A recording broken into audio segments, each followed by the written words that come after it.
Olá pessoal, tudo bem? Eu recebi por WhatsApp o pedido de dois amigos para que eu fizesse um vídeo analisando juridicamente a situação do humorista Danilo Gentili, se ele vai ou não ser preso, se ele deve ou não deve ser preso. Eu já fiz análises jurídicas aqui, pois sou formado em direito, até acertei normalmente, as previsões. Por exemplo, no caso do ex-ministro Sérgio Moro, quando eu disse aqui que ele ia recuar das acusações, pois senão ele faria provas contra ele mesmo, Eu avisei com alguma antecedência que isso iria acontecer. Mas o momento atual não me permite fazer nenhuma análise jurídica, pois as normas jurídicas deste país nem existem mais, Não existem mais. Elas foram lentamente sendo destruídas, sendo relativizadas. Por exemplo, quando lá no impeachment da Dilma Rousseff, o ministro Lewandowski fatiou a Constituição e manteve os direitos políticos dela, ele rasgou um pedacinho da Constituição. Antes até disto, o ministro Barroso tinha dado uma rasgada no regimento interno da Câmara quando, numa análise sobre o rito, ele leu um texto, quando chegou no momento em que contrariava a tese dele, ele omitiu. E a coisa foi sendo assim, foram rasgando lentamente em aproximações sucessivas. Agora, após a eleição de Jair Bolsonaro, a coisa ficou pior, Então nós vimos, por exemplo, a Constituição sendo novamente vilipendiada quando o nosso tribunal impediu o chefe do executivo de nomear um assessor, um delegado da Polícia Federal, e isso é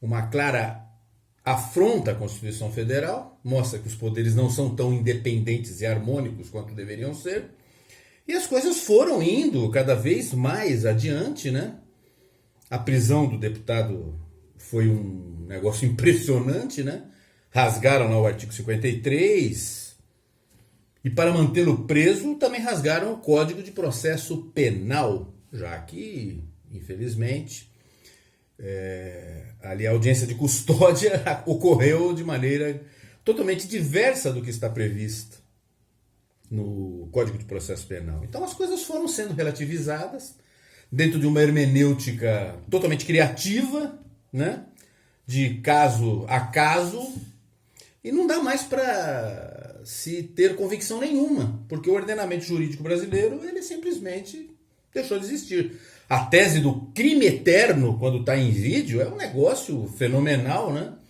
As coisas estão extremamente impressionantes até.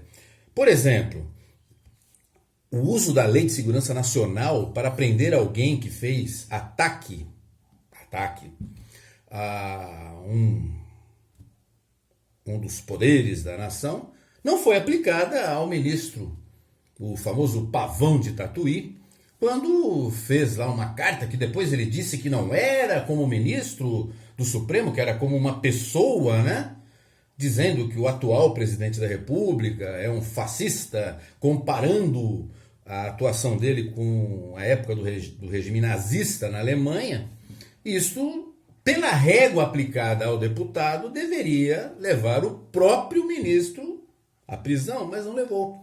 Então agora o que eu vou fazer? O Danilo Gentili fez algo que, pela régua e pelo uso da Lei de Segurança Nacional, ela está perfeitamente alinhada com o que fez o deputado e que foi preso num flagrante maluco, que ninguém consegue explicar a situação de flagrância.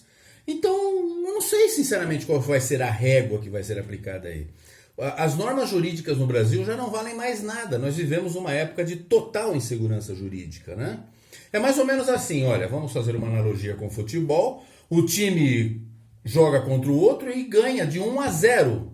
Só que aí o time que perdeu entra no Supremo Tribunal de Justiça Desportiva dizendo assim, olha, eu marquei 2 gols que foram anulados irregularmente pelo juiz. E aí o outro time, o advogado, falou, mas espera aí, os gols foram com a mão. Mas aí o partido Rede Sustentabilidade ou o PSOL entram lá, não, mas que preconceito é esse com os gols de mão? É um absurdo, né? Pois é. E aí o Supremo Tribunal de Justiça Desportiva tira o título de um time e dá para o outro, dizendo, não, gol de mão agora vale. Gol de mão vale.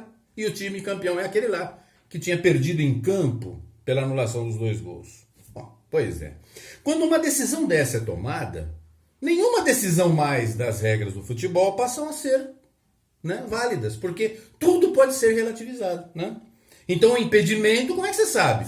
O árbitro valida um gol, né? Depois anula, não anula porque o auxiliar lá levantou a bandeira que estava impedido, mas se nós podemos marcar gols com a mão, por que não pode marcar gol impedido? É a mesma coisa, vira uma bagunça generalizada. Então hoje nós não sabemos mais o que vale e o que deixa de valer. Parece um jogo de futebol que está sendo arbitrado pelo árbitro lá de campo e que temos lá no VAR a Kátia, cantora cega, o Stevie Wonder e o Ray Charles.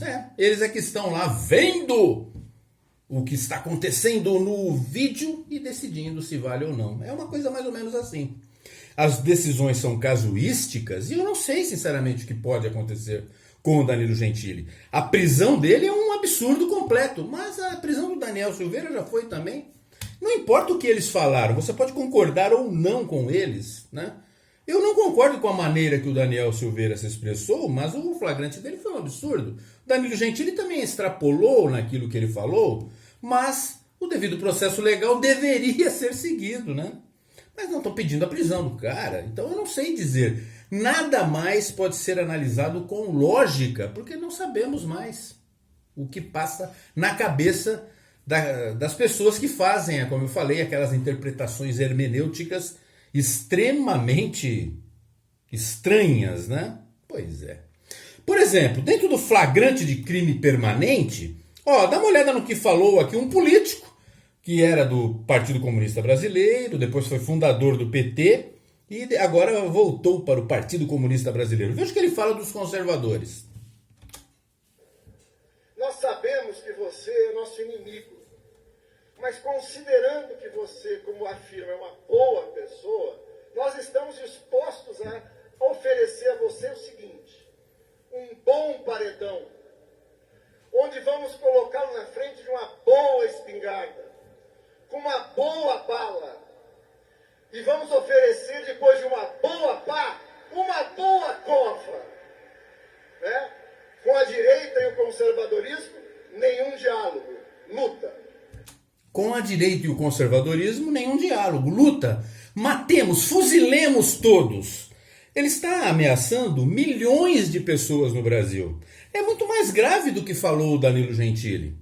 Eu não estou vendo o Mauriazi receber nenhum tipo de interpelação. Pela tese do flagrante eterno, ele está em situação de flagrância, né? Aí. Agora, o que eu vou falar?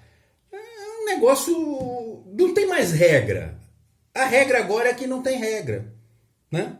Nós dependemos das interpretações casuísticas. Só isso. Então é impossível, no Brasil de hoje, fazer qualquer tipo de análise, né? Porque a gente faz análise com base nas normas jurídicas, nas leis. E elas hoje não valem nada. Foram totalmente rasgadas por quem deveria protegê-las, né? Vivemos em total insegurança jurídica. Para ter uma ideia, o Supremo fez uma votação recentemente para decidir se o termo vedado na Constituição era algo que queria dizer proibido. Pois é, não precisava fazer nenhum tipo de votação ali.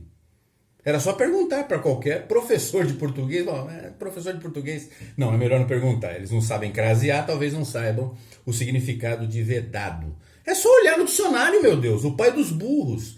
Então, ali não tinha nenhum tipo de interpretação possível. É vedado e pronto, é proibido. E a votação deveria ser 11-0, porque são 11 ministros. Fossem 15 milhões de ministros, a votação teria que ser 15 milhões-0. Mas não, a votação foi 6-5. O que mostra que 5 dos ministros não entendem que vedado quer dizer vetado, proibido. Pois é. Então, quando nem o dicionário mais é válido, as normas jurídicas passaram a não existir. Então, qualquer análise que eu faça não vale nada, porque não existe parâmetro mais para fazer análise, tá bom? Então é por isso que eu não faço.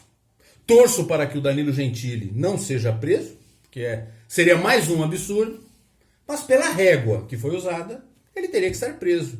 Ele, o Mauriase, o próprio ministro, recém-aposentado do STF, também teria que estar preso pela mesma régua. Mas parece que não importa o que é que se fala e sim quem fala, né? Olha aqui o Mauriase para provar isso pra gente, né? Tá bom? Até a próxima aí, pessoal.